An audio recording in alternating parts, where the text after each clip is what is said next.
unfortunately, we've got plenty to talk about. But yeah, just to give you some context, we're going to talk a little bit about publishing in VR. And I guess, you know, one of the things, I am somebody who's very excited by virtual reality, but one of the things that is often forgotten in the world of VR is that, from one perspective, all VR is just a display. It's just another way of looking at content. I know VR is much more than that, but for the perhaps lay person or the person that doesn't understand the nuances of VR publishing, it would be easy to assume, well, isn't publishing digital content or any content to VR the same as publishing always been? So I guess that's not all we're going to talk about, but that's kind of the framework for the discussion we're going to have here. Hey, how you doing? Is, you know, exploring what lessons we can take from existing publishing conventions and what new there is to be learnt. So, you know, you've got a great game, you still need to get it to people. So, before we dive into that, you guys will do a better job than me, so just a brief introduction of who you are and what you do. Should we start on that? Okay. I'm Alexey Menshikov. I'm running studio in Kiev, Ukraine. Recently we pivoted into VR. We have a number of titles in production and ready for publishing. That's what we do. Hello, I'm Ricardo. I'm from Portugal, and we do live 360 video broadcasting, and we work essentially with broadcasters, football clubs, and brands.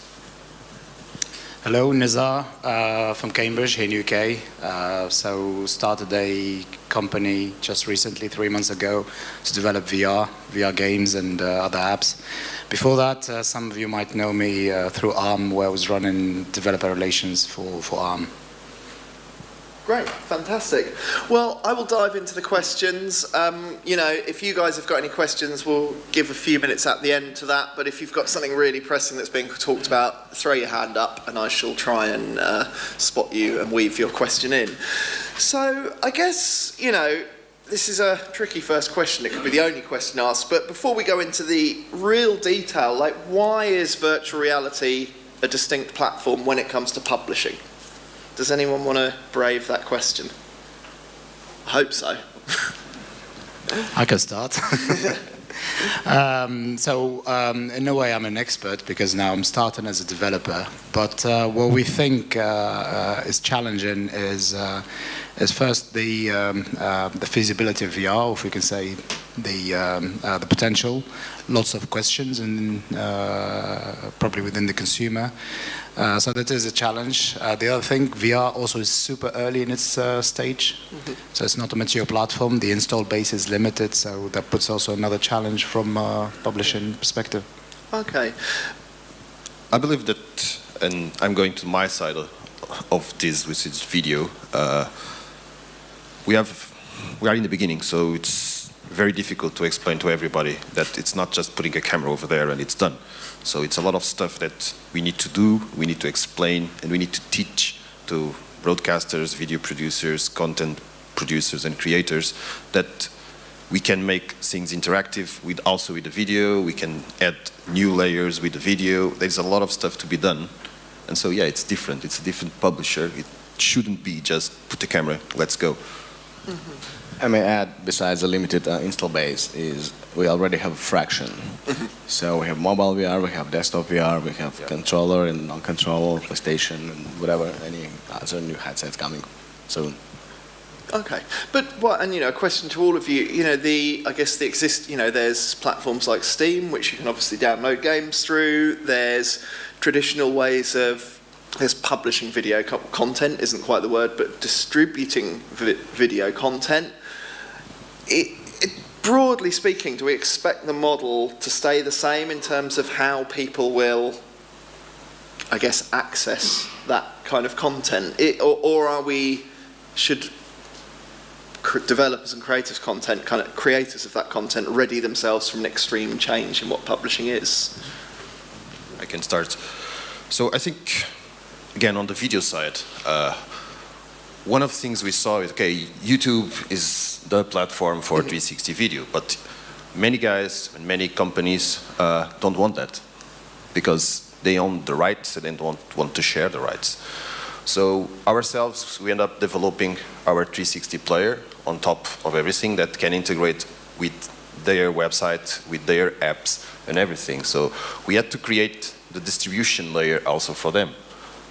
Not only the CDN to stream and everything, but from the app, web player integration, everything. So it's tricky. Mm-hmm. And what about on the kind of games and digital content side of things? So the Steam is probably easiest way for publishing right now. It's the most like understandable, convenient, very easy to put game there and download. We actually ported most our mobile titles to Steam just to give. It's easy to give people Steam code to try instead of have, especially for China, they don't have any Gear VR headsets and they have some crazy own headsets. So it's better to give them the HTC Vive version to try and see the game if they like it or not. So the Steam probably is the best platform right now.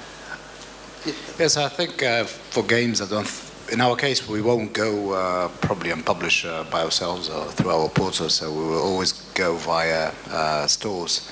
But the more the better.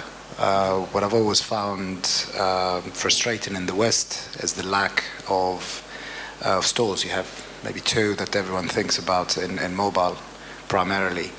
And the example that we admire is in China, where they have tens, potentially hundreds of different stores that offer different things, different content. So that's probably what we would like to see. And already in VR in China, there are lots of stores. Mm-hmm. And do you think that would be a strength for other gaming markets like the West to have a wider variety of stores? Is that, or is it just about spreading your bets and going for every option there is now to increase your chances? Well, yeah, because the more channels you have to access consumers, the better. So that's what we always would like to see in the West, but it doesn't seem to be happening. So. And I wanted to talk about, I guess, watching games on, streaming and Twitch, and then including video and film content, live streaming. How important do you think that is as you guys are working on the projects you do? And especially from a kind of publishing and distribution angle, how are you having to think about not just making it something that people play or consume passively, but are there for the live experience, or is that too much for early VR games and content? So I think nowadays the old generation, they are consuming YouTube and Twitch. The game, they consume it like this, they're just watching how they play. And I don't see VR will be exception. So it's even easier. You don't need like super cool headset to see what other guys doing. So you can use mobile streaming. That's it. There is a few problems. There is one company called TheVirtualReport.biz. The guy actually not here. He's supposed to talk. They do interesting Twitch for VR, and you can invite people there. So you playing and they can spectate from different angles. It might generate interesting. So you can make private events and invite your friends for closed party, whatever. So it's definitely a trend. I think it's go there. Yeah, I believe that the social side, it's going to be really important. Even the video, people will not only be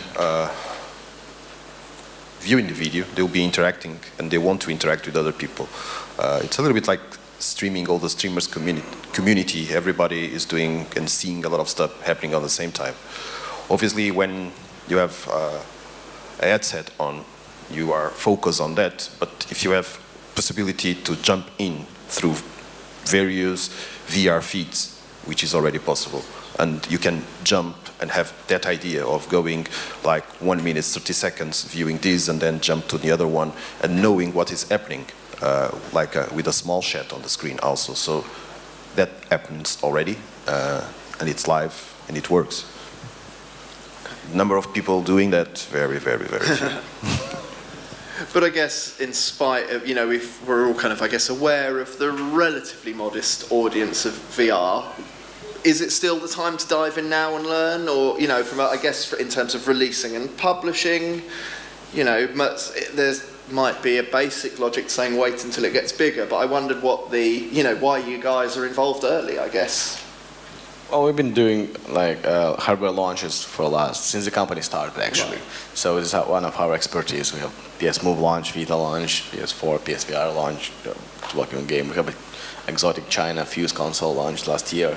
So this is what we do, and yeah, when VR coming, we definitely jumping in because we like it. Well, I've been playing VR since VFX1 headset ages ago. So showing your age there. Okay, I'm got it back. Yeah, I think going now on the video side, it's a lot of stuff that you have own products already. So an homemade 360 video is going to be essential on YouTube, on those kind of platforms. And I do hope you're going to have more video platforms to showcase your work and people can easily browse what are the content, because that's one of the issues right now, is finding good content and understanding. I want this, is that available in 360? And it's difficult to find, even on YouTube.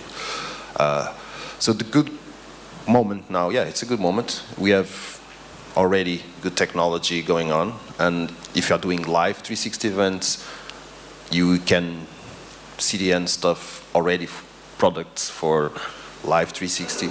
So yeah, it's good. It's a good place to be if you work with, right now, yeah, brands, broadcasters, they still have to have investment to do it. It's not cheap, no, but you can do it on low-cost way with YouTube, definitely. And I guess that kind of links back to Mary from Save the Children, who spoke earlier about, you know, because everybody's learning together from the same starting point, there's an opportunity to partner, and I guess in a publishing or distribution context, that can be very helpful. Like, we're all the same level of expert, right? Because nobody knows. It's like we have been invited to go to many TV channels and broadcasters to explain what we can do and what can be done, and even to teach the guys over there that will be, because they are buying their own cameras, they are buying their own systems, teaching them what they can do with it, because they needed to know that.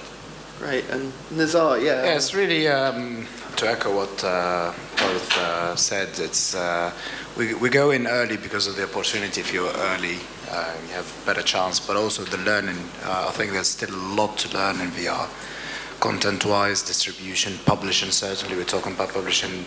So a lot to learn, and the sooner you get involved, I think the more you learn. Right. And you know, I guess most people will, you know, have published a game in some way, unless they're here to learn about their first game project. So, you know, I guess what I want to talk about is how much of what we already know from the traditional models of game publishing or film distribution, like, are you guys effectively doing the same thing as you were before? Tweaks? Is there, can people have confidence that what they already know about publishing is useful in the virtual reality context? I think, yeah, the same, pretty much. Besides delivery content, so what we're trying to make is, instead of putting screenshots, we make 360 screenshots. Yeah. And promotional videos, a trailer, make a 360 video as a promotional. This is a better impression for the game than just video. It's a good point. I guess it's like when they advertise 4K tellies when everyone was watching on HD tellies. How do you really show what the image looks like? And there's similar a challenge there. I think what we're doing different probably is that we're relying more on partnership and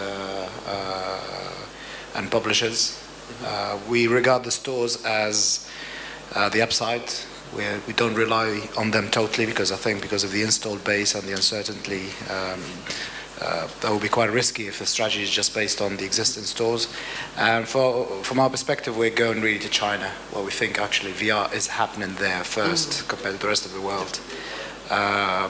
There are lots of opportunities to partner and to find publishers in China, and that's what we believe. That's you raise a good point. I don't know if maybe from the other two of your reflections on how globally you're looking. You know, I guess because we're all experimenting to a degree with virtual reality, so we're still trying things out. It might be tempting to say, "Oh, first of all, I'll keep it small." You know, the equivalent of a soft launch in a mobile game in New Zealand. Are you guys global in your publishing / distribution strategy? You need to be global.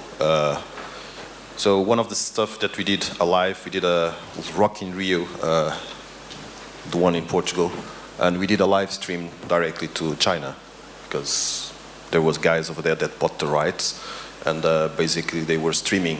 We were streaming live 360 video directly from the stage with 2 rigs already on the stage, so you had 2 perspectives directly to China, because yeah, it's a big market and they are consuming a lot of VR already. And there is distribution channels over there also. So we need to be global. We also did a couple of stuff in Brazil and streaming all over the world.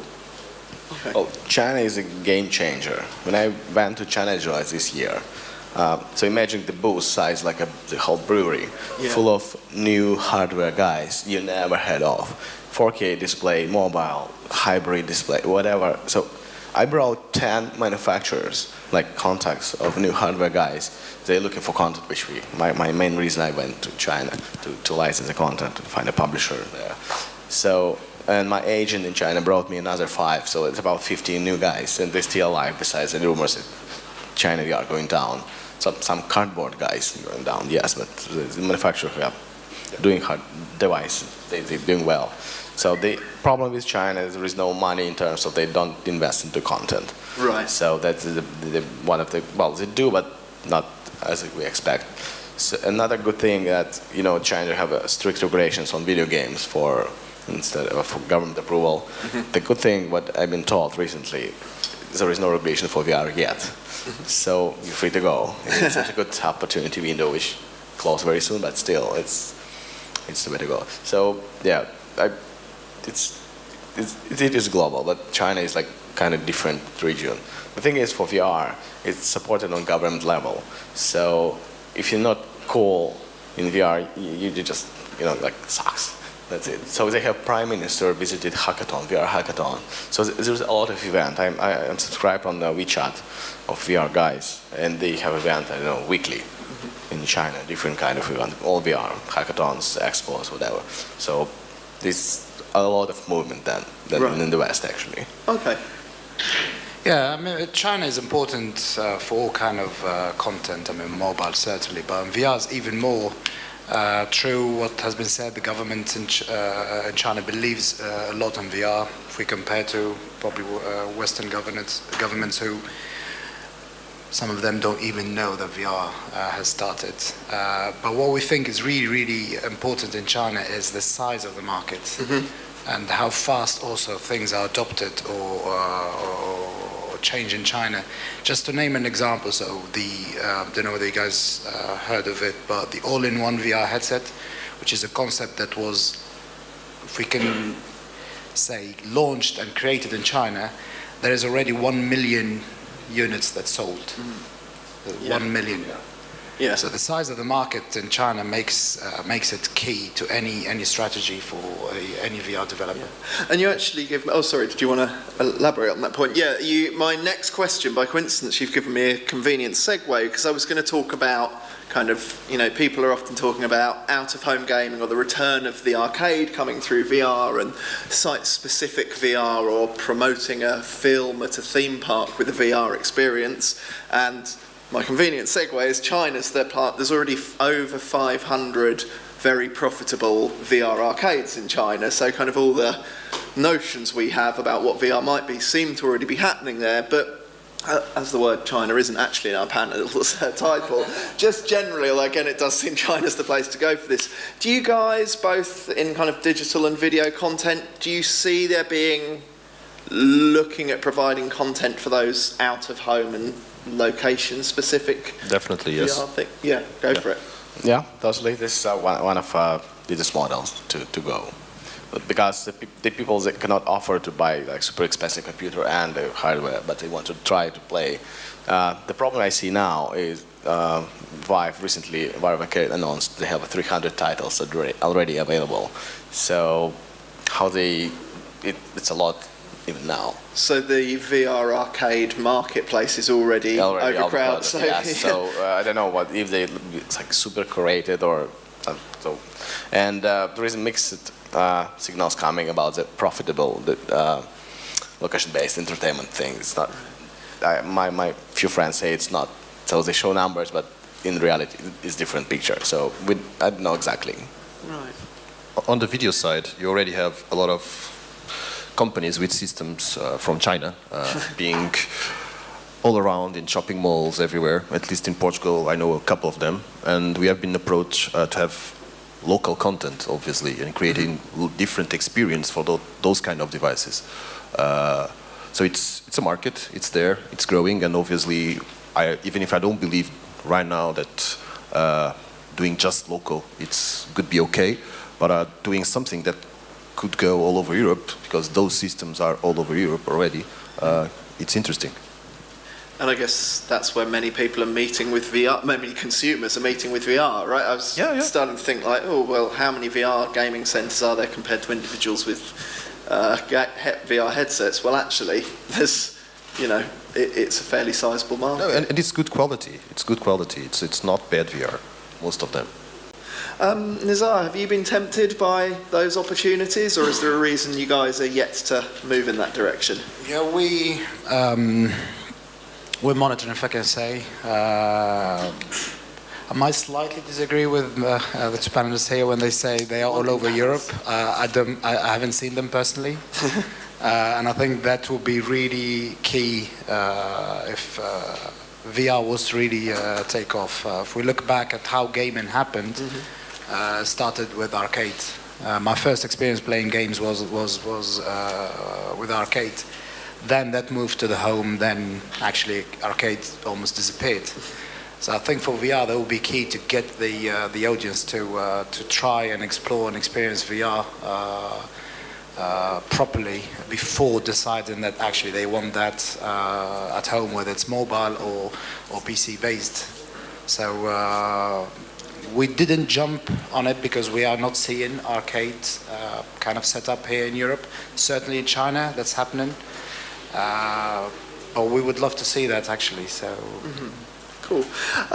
Let's move on to the kind of a classic question, like a panel for this.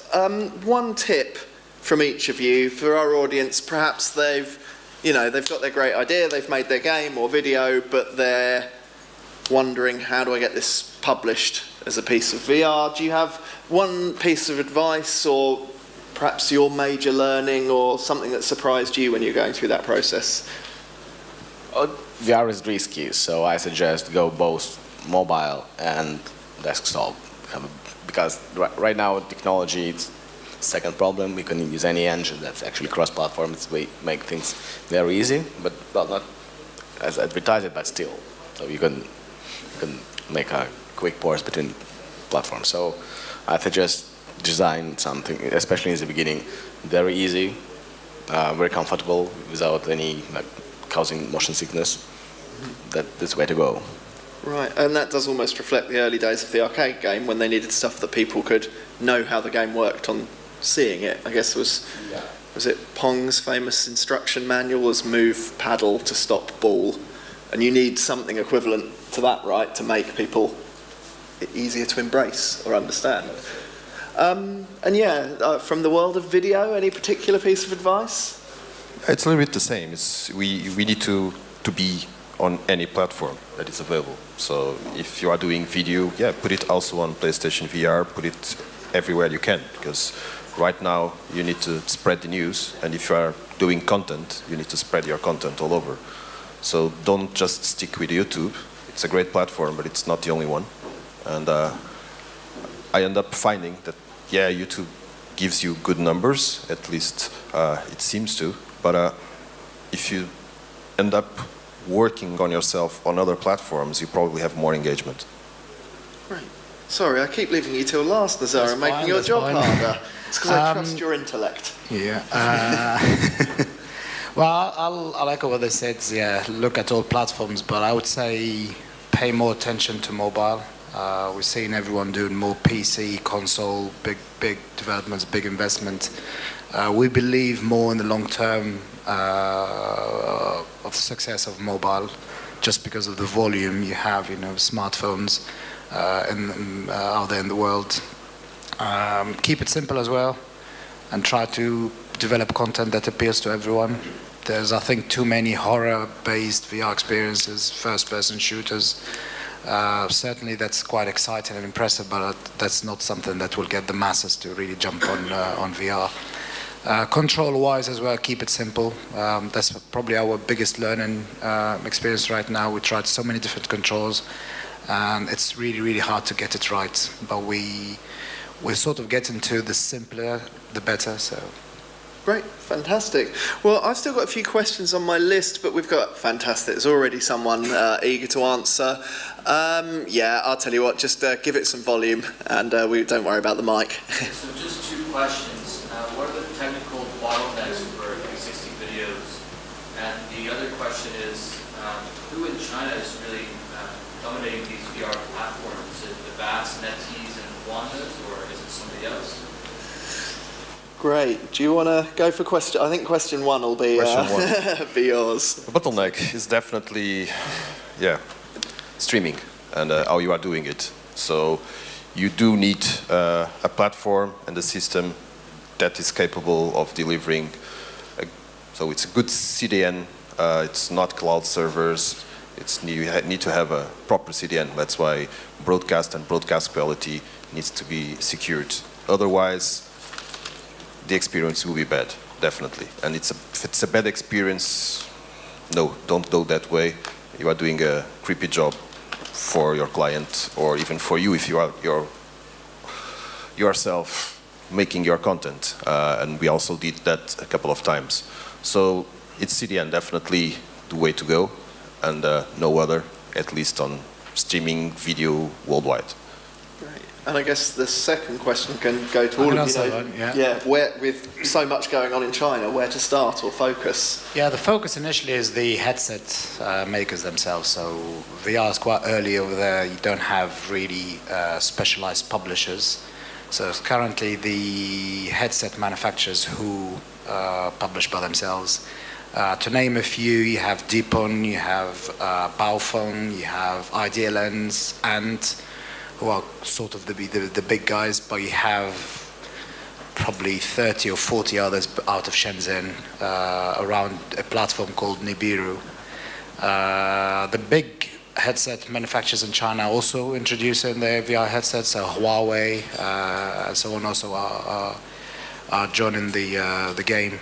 But initially it will be the headset manufacturers themselves who need to be approached. Later I think there will be publishers that will be also an option, but currently you have to go to the headset manufacturer themselves. HTC Vive is the biggest one. So because they don't have Oculus, Facebook is banned in China, and Google as well. So the HTC is only biggest player, and all these location-based arcades they're using Vive mainly for everything. Yeah.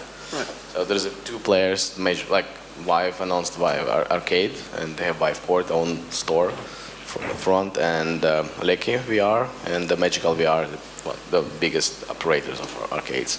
So Alexey recently announced on the West, I think a couple of days ago, they're going to like invade as a city with arcades.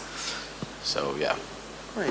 Okay, well, according to my bit of paper, I'm 5 minutes over, and according to that clock there, I'm 5 minutes under. So I think, does anyone have a last question at all, or questions? In that case, I think, I'll tell you what, let's brave it. One last question, and then we can be released for a nice long lunch break, is... if you have one, any predictions for what you see might be a major trend in VR publishing / distribution in 2017 and the future? Like if you had to pick one emerging trend. Finally will be appear with killer VR app. Right. Somebody make it. So it's going to arrive. Yeah. There we go. Hot news, it's coming, the killer VR app finally. It will. Yeah, I see it the social side. I think we have the technology now, and people want it, really. I left you to the end again, Nizar. I think I'll be boring here, say I don't think there will be major thing. I think it's what is existing, just consolidating. It still needs to happen. Publishing on the stores with the headset guys, and maybe the emergence of the first real big publishers on VR that are not headset manufacturers. Not boring, realistic. I think that's as important as imagining that everything's going to change dramatically. If there's not going to be a dramatic change, then that's important. So, on that note, thank you so much, everyone. Thank you, obviously, to the panelists.